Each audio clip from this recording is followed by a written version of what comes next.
Corruption के खिलाफ मोदी सरकार ने अब तक का सबसे बड़ा फैसला लेते हुए संसद में 130वां संशोधन बिल पेश कर दिया है। और इस बिल में ऐसे प्रावधान हैं कि करप्शन के आरोप में अगर 30 दिन की जेल होती है तो मुख्यमंत्री, राज्यों के मंत्री, केंद्र के मंत्री तो छोड़िए, प्रधानमंत्री की भी नौकरी चली जाएगी। लेकिन विपक्ष इस ऐतिहासिक बिल के पेश होते ही बौखला गया है। संसद में भारी हंगामा हुआ है, बिल की कॉपी तक फाड़ दी गई है। अब सवाल ये है कि विपक्ष इस बिल से इतना बेचैन क्यों है। रिपोर्ट आपको दिखाते हैं।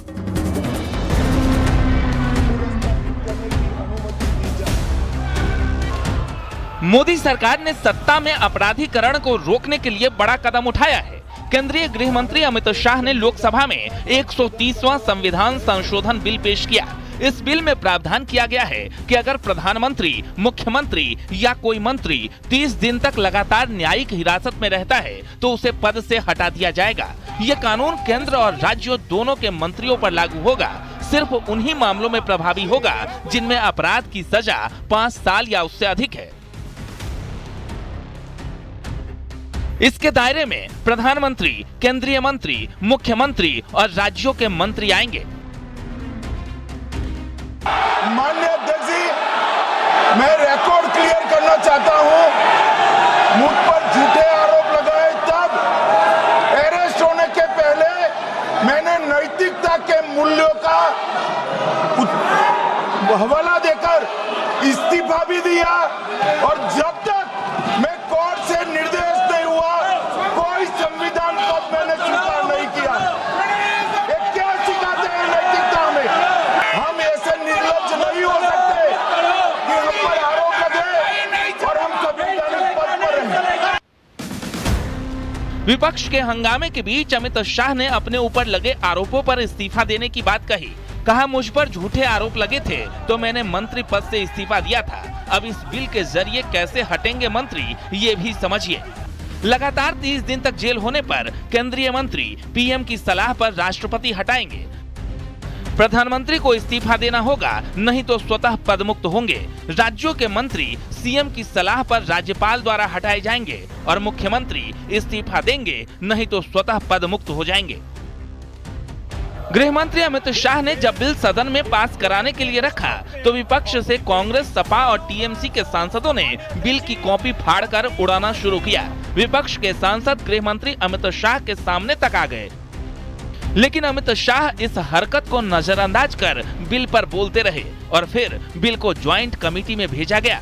मैं प्रस्ताव करता हूं कि भारत के संविधान का संशोधन करने वाले विधेयक, संघ राज्य क्षेत्र शासन अधिनियम 1963 का संशोधन करने वाले विधेयक और 2019 का और संशोधन करने वाले विधेयक को माननीय अध्यक्ष जी द्वारा नाम निर्देशित किए जाने वाले इस सभा के 21 सदस्य और उपसभापति द्वारा नाम निर्देशित करने वाले 10 सदस्यों के मिलकर केंद्रीय गृह मंत्री अमित शाह ने लोकसभा में संविधान के 130वें संशोधन विधेयक 2025, केंद्र शासित प्रदेश सरकार संशोधन विधेयक 2025, जम्मू और कश्मीर पुनर्गठन संशोधन विधेयक 2025 पेश किए। लेकिन इन तीनों विधेयकों का विपक्ष विरोध कर रहा है। Bureau report, news 18।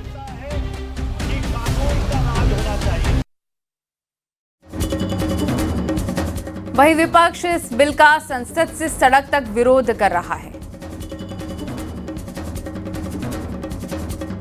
हमारे देश में एसआई से लेकर, इंस्पेक्टर से लेकर, एसीपी बोलिए, डीवाईएसपी बोलिए, डीसीपी बोलिए, एडिशनल सीपी, डीजीपी तक कौन बनाता है इनको?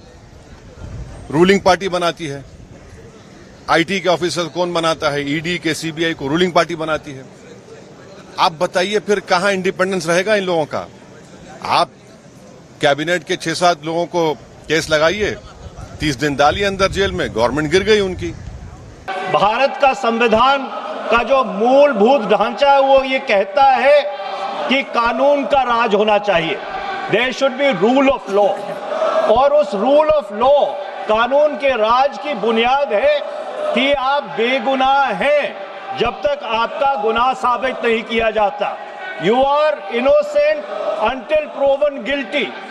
This bill stands that fundamental maxim of jurisprudence on its head. इन तीनों का माननीय अध्यक्ष जी अपनी पार्टी अपने नेता आदरणीय अखिलेश जी की ओर से पुरजोर विरोध करता हूं और विरोध इसलिए करता हूं माननीय गृह मंत्री जी बहुत नैतिकता की बातें कर रहे हैं आपने भाषण दिए थे चक्की पी सिंह महाराष्ट्र में जिनको लेके डिप्टी सीएम बना के घूम रहे हैं आप। माफिया मुख्तार अंसारी के बेटे और पूर्व विधायक अब्बास अंसारी को इलाहाबाद हाईकोर्ट से बड़ी राहत मिली है और हाईकोर्ट ने अब्बास अंसारी को मऊ की एमपी एमएलए स्पेशल कोर्ट से मिली 2 साल की सजा को रद्द कर दिया है। ऐसे में अब अंसारी की विधायकी बहाल हो जाएगी। जस्टिस समीर जैन के सिंगल बेंच ने ये फैसला सुनाया है। इसी को लेकर एक रिपोर्ट आपको दिखाते हैं। माफिया मुख्तार अंसारी के बेटे अब्बास अंसारी को एमपी एमएलए कोर्ट ने 2 साल की सजा सुनाई थी। सजा रद्द किए जाने की मांग करते हुए अब्बास अंसारी ने हाईकोर्ट में याचिका दाखिल की थी। हाईकोर्ट ने दोनों पक्षों की बहस सुनने के बाद अब्बास अंसारी के पक्ष में फैसला सुनाते हुए एमपी एमएलए कोर्ट की सजा को रद्द कर दिया। इस फैसले के बाद अब मऊ की सदर विधानसभा सीट पर उपचुनाव नहीं होगा। उनकी सदस्यता उत्तर प्रदेश विधानसभा समाप्त हो गई थी क्योंकि उनको 2 साल की सजा हो गई थी सीजेएम कोर्ट से। उसके खिलाफ उन्होंने एक अपील फाइल की सेशन कोर्ट में। माननीय सेशन कोर्ट ने उनको जमानत दे दी लेकिन सजा पर रोक नहीं लगाई, जिसकी वजह से उनकी विधानसभा की सदस्यता बहाल नहीं हो पाई थी। उसके खिलाफ हम माननीय हाईकोर्ट आए थे। माननीय हाईकोर्ट ने आज उसको हमारी रिवीजन अलाउ कर दी, उस सजा पर रोक लगा दी। परिणाम ये होगा कि उनकी सदस्यता बहाल हो जाएगी। दरअसल 2022 विधानसभा चुनाव के दौरान भड़काऊ भाषण के मामले में मऊ की एमपी एमएलए कोर्ट ने 31 मई को अब्बास अंसारी पर 2 साल की सजा और 3000 रुपए जुर्माना लगाया था। इसी आधार पर 1 जून 2025 को अब्बास की विधायकी चली गई थी, जिसके बाद अब्बास अंसारी ने हाईकोर्ट में याचिका दाखिल कर आदेश को चुनौती दी थी। उनकी और हमारी दोनों तरफ की दलीलों को लिखा गया होगा अदालत में, उसमें से हमारी किस दलील को उन्होंने महत्व दिया और किसके। मुख्य रूप से हमारा ये था कि इनके जो तथाकथित भाषण है वो उसमें कोई ऐसी बात नहीं है जिसके आधार पे 153 का अपराध बनता हो या 189 का अपराध बनता हो, और बिना किसी साक्ष्य के अदालत ने इनको 2 साल की। दरअसल 3 मार्च 2022 को विधानसभा चुनाव के दौरान एसबीएसपी के प्रत्याशी अब्बास अंसारी ने चुनाव प्रचार के दौरान अपने भाषण में अधिकारियों का हिसाब किताब करने की बात कही थी। चुनाव आयोग ने उनके इस बयान को संज्ञान में लेते हुए कार्रवाई की थी, जिसके बाद अब्बास के खिलाफ एफआईआर दर्ज की गई थी। अब इलाहाबाद हाईकोर्ट के फैसले के खिलाफ राज्य सरकार सुप्रीम कोर्ट जा सकती है। फिलहाल अब्बास की विधायकी अब बहाल हो जाएगी। Bureau report, news 18, Uttar Pradesh, Uttarakhand.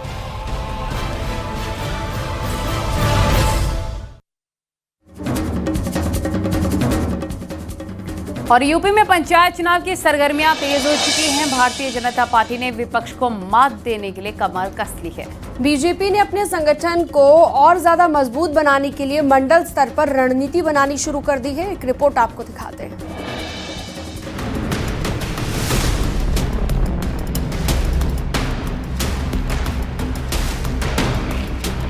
UP में पंचायत चुनाव को लेकर बीजेपी ने अपनी तैयारियां तेज कर दी है। पार्टी ने विपक्ष को मंडल और बूथ स्तर पर चित करने के लिए रणनीति बनाई है। इसके लिए बीजेपी के संगठन महामंत्री धर्मपाल यूपी के सभी मंडलों में खुद पहुंचकर मंडलीय और क्षेत्रीय बैठकों का आयोजन कर रहे हैं। इन बैठकों में धर्मपाल कार्यकर्ताओं को जीत का मंत्र दे रहे हैं। विकास की योजनाओं, सांस्कृतिक राष्ट्रवाद और जातीय गोलबंदी को मजबूत करने पर जोर दिया जा रहा है। उत्तर प्रदेश में आगामी पंचायत और विधानसभा चुनाव की सरगर्मियां तेज हो गई हैं। भारतीय जनता पार्टी जहां बूथ और मंडल स्तर पर विपक्ष के पीडीए फार्मूले को ध्वस्त करने की रणनीति पर आगे बढ़ रही है। दरअसल बीजेपी ने अपने संगठन को बूथ स्तर पर मजबूत करने की रणनीति के तहत ही पहले संगठन का पुनर्गठन किया और अब उस संगठन के साथ में बैठकों का सिलसिला शुरू कर दिया है। धर्मपाल इन बैठकों में महानगर और जिला अध्यक्षों से शक्ति केंद्रों और मंडलों का पूरा ब्यौरा मांग रहे हैं। साथ ही मासिक कार्य योजना को लागू करने का मंत्र भी दे रहे हैं। बीजेपी की रणनीति साफ है, अपने मजबूत संगठन के दम पर जमीनी स्तर पर माहौल बनाना। पार्टी का नारा है, जोड़ो और आगे बढ़ो।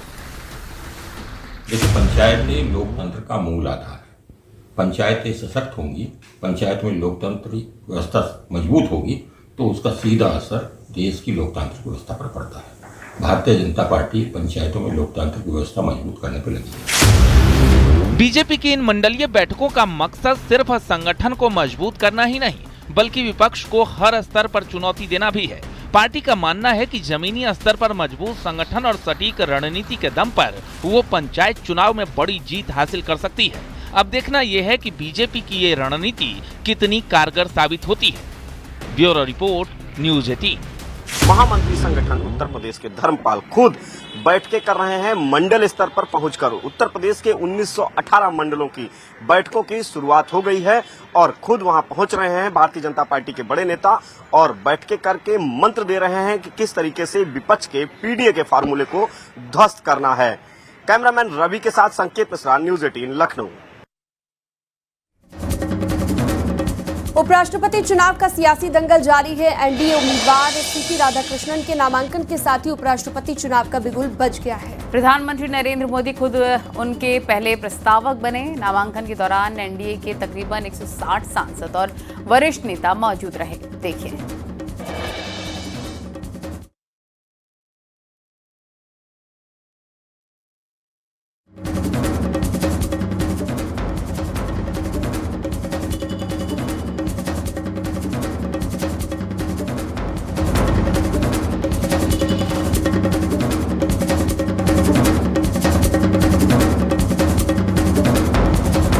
और विपक्ष के उम्मीदवार बी सुदर्शन रेड्डी कल उपराष्ट्रपति पद के लिए नामांकन भरेंगे। न्यूज़ 18 ने बी सुदर्शन रेड्डी से एक्सक्लूसिव बातचीत की है, आपको सुनवाते हैं। एक श्री राधाकृष्णन जी है श्रीमान, और एक तरफ मैं हूँ। अभी तक तो दो है जी, कोई तीसरा भी आ सकता, नहीं बोल सकते हैं। तो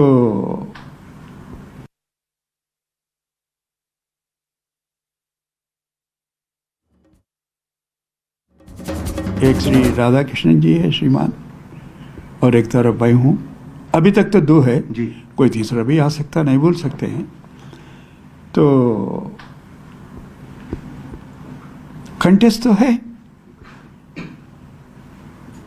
कंटेस्ट तो मेनली दो गठबंधन स्पॉन्सर किए सो कैंडिडेट्स के बीच में है। मगर एक चीज आपसे मैं ये जिक्र करूंगा कि ये पॉलिटिकल पार्टीज वोट नहीं डालते हैं, पार्लियामेंट के मेंबर्स डालते हैं। जी जी। तो लोग समझेंगे, सोचेंगे कौन से कैंडिडेट बेटर रहेगा वाइस प्रेसिडेंट ऑफिस के लिए। सोच समझ के वो लोग निर्णय करेंगे। उनका जो भी निर्णय है अपने को मान के चलना पड़ेगा। मुझे तो उम्मीद है।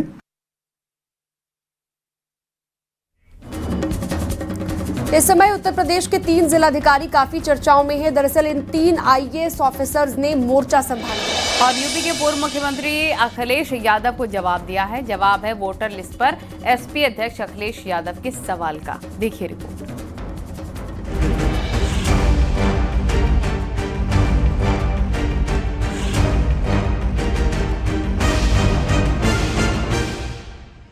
वोटर लिस्ट पर अखिलेश यादव के सवाल पर नई तकरार बढ़ गई है। सोशल मीडिया से लेकर दिल्ली संसद के बाहर तक अखिलेश यादव ने 2022 चुनाव के मतदाता लिस्ट को लेकर सवाल उठाए।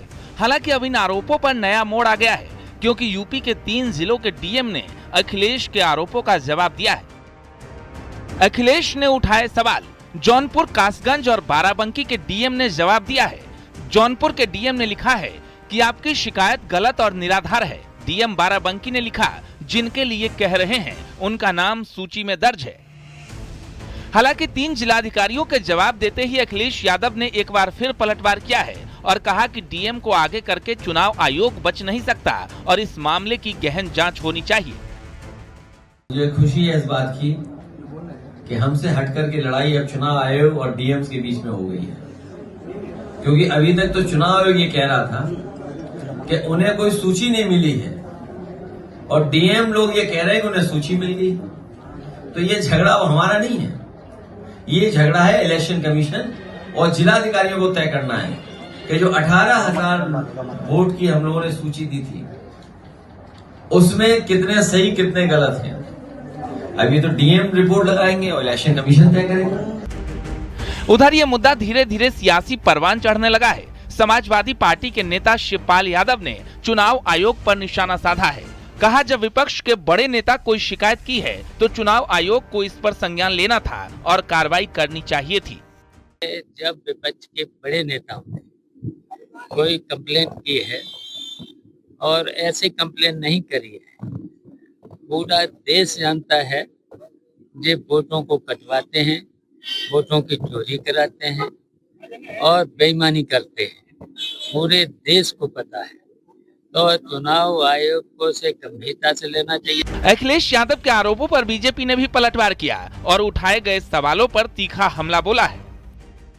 उत्तर प्रदेश में अखिलेश यादव ने मतदाता सूची में गड़बड़ी के जो आरोप लगाए थे, अब जिलेवार जिलाधिकारी जब तथ्यों के साथ अपना जवाब दे रहे हैं तो अखिलेश यादव तिल मिला रहे हैं।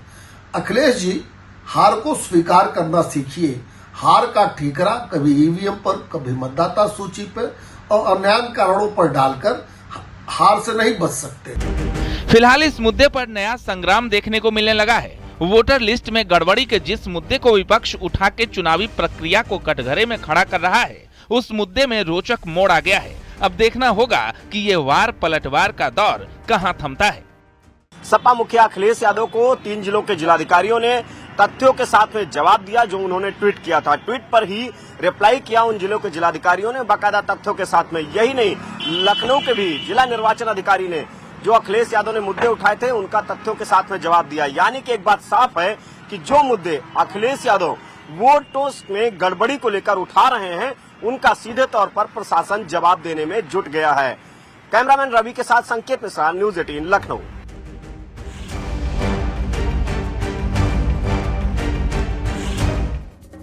और शाहजहांपुर जिले के जलालाबाद का नाम बदल दिया गया है। अब ये नगर परशुराम नगरी परशुरामपुरी के नाम से जाना जाएगा और इस संबंध में गृह मंत्रालय से पत्र जारी हो चुका है।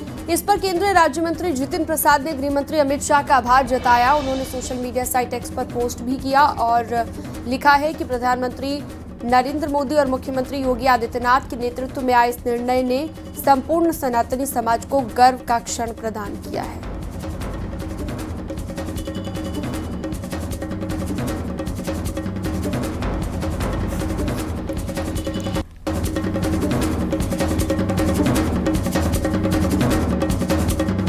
पैंतीस वर्षों से ज़्यादा समय हमको यहाँ स्थान पर हो गया है और पूरा प्रयास हमारे पूरे समाज का प्रयास रहा भगवान परशुराम जन्मभूमि को जलालाबाद की बजाय परशुरामपुरी घोषित किया जाए।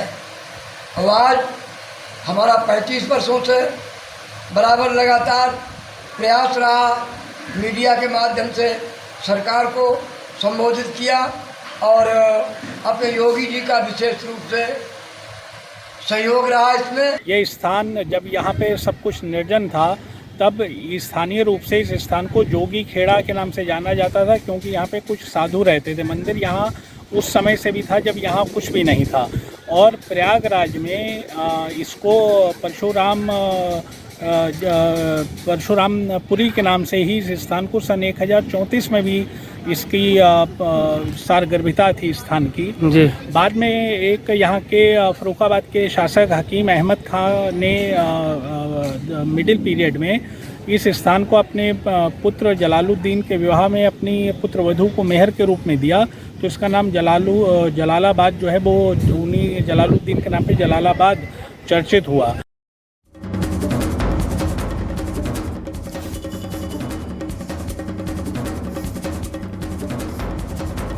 जलालाबाद का नाम परशुरामपुर रखे जाने पर बीजेपी नेताओं ने जहां एक तरफ खुशी जताई तो दूसरी तरफ सपा नेताओं ने इसे दिखावा बताया। सपा नेता रविदास मेहरोत्रा ने कहा है, भगवान परशुराम के नाम पर कस्बे का नाम रखना एक छलावा से ज्यादा कुछ नहीं। लोग के विष्णु के अवतार हैं। पूरा हमारा सनातन धर्म, पूरा भारतीय संस्कृति उनको ईश्वर के रूप में मानता है और ये उनका वहीं पर जन्मस्थली भी है। और यदि उनके नाम से यदि जलालाबाद का नाम परशुराम जी के नाम पर किया जा रहा है, तो ये हम सबके लिए सौभाग्य है, हर्ष का विषय है। सरकार को इसके लिए बहुत बहुत भगवान परशुराम जी का जो है वो भारतीय जनता पार्टी लगातार जो है वो अपमान करने का काम करती रही है। आज जो है कोई काम नहीं है, केवल नाम बदल करके दिखाना चाहती है भाजपा कि हम उसके जो है वो हितैषी हैं, लेकिन भारतीय जनता पार्टी हमेशा बहुत समय से जो है वो परशुराम जी को मानने का काम नहीं करती है।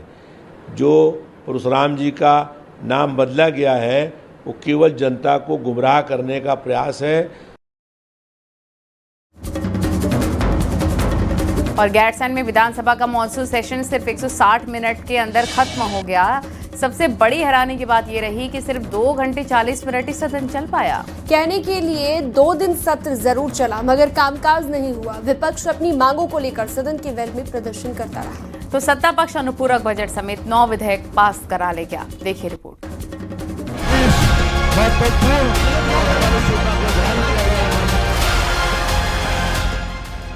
गैरसैंण विधानसभा का मॉनसून सेशन आम सेशन से हर मायने में पूरी तरह अलग रहा। सेशन के पहले दिन कार्रवाई के साथ जो हंगामा हुआ वो सदन के खत्म होने तक जारी रहा। पहली बार ऐसा हुआ जब हंगामे के चलते पूरे सेशन में प्रश्नकाल हो ही नहीं पाया। आप पर सबकी निगाहें। पहली बार ऐसा भी हुआ जब विपक्ष रात भर भी सदन में धरना देता रहा, सदन में बिस्तर लगाकर सोया। और पहली बार ऐसा हुआ जब विधानसभा का सत्र सिर्फ 27 घंटे चला और उसमें भी कामकाज सिर्फ और सिर्फ 2 घंटे 40 मिनट का हुआ। सत्ता पक्ष का आरोप है कि विपक्ष चर्चा करना ही नहीं चाहता और इसीलिए विपक्ष ने ही कार्य मंत्रणा समिति में 2 दिन का एजेंडा तय करने की मांग की थी ताकि 2 दिन में इस सत्र को खत्म किया जा सके। मंत्री सुबोध उनियाल का कहना है कि जिस मुद्दे पर विपक्ष चर्चा करना चाहता था वो कोर्ट में है, लिहाजा चर्चा संभव ही नहीं थी। 18 तारीख को कार्य मंत्रणा की बैठक में 2 दिन का बिजनेस तय हुआ। पहले 1 दिन का तय होना था, लेकिन माननीय नेता प्रतिपक्ष के कहने पर 2 दिन का बिजनेस तय हुआ। तभी हम लोगों को लग गया था कि कांग्रेस की इच्छा सदन को चलाने की नहीं है, क्योंकि सरकार का मानना था। नई दिल्ली के तालकटोरा स्टेडियम में निषाद पार्टी ने 10वें स्थापना दिवस के मौके पर राष्ट्रीय अधिवेशन का आयोजन किया, जो राजनीतिक गलियारों में चर्चा का केंद्र बन गया है। और इस अधिवेशन में न केवल निषाद पार्टी के कार्यकर्ता नेता शामिल हुए, बल्कि सुभाषपा के अध्यक्ष ओम प्रकाश राजभर और अपना दल एस के राष्ट्रीय अध्यक्ष आशीष पटेल जैसे अन्य दलों के बड़े चेहरे भी नजर आए। यूपी में पंचायत चुनाव और 2027 के विधानसभा चुनाव से पहले इस आयोजन के कई सियासी मायने भी निकाले जा रहे हैं कि आखिर इस अधिवेशन के बहाने क्या रणनीति तैयार की जा रही है। क्या ये यूपी में छोटे दलों की एकजुटता का संदेश है या फिर बीजेपी के नेतृत्व वाले एनडीए गठबंधन को और मजबूत करने की कवायद।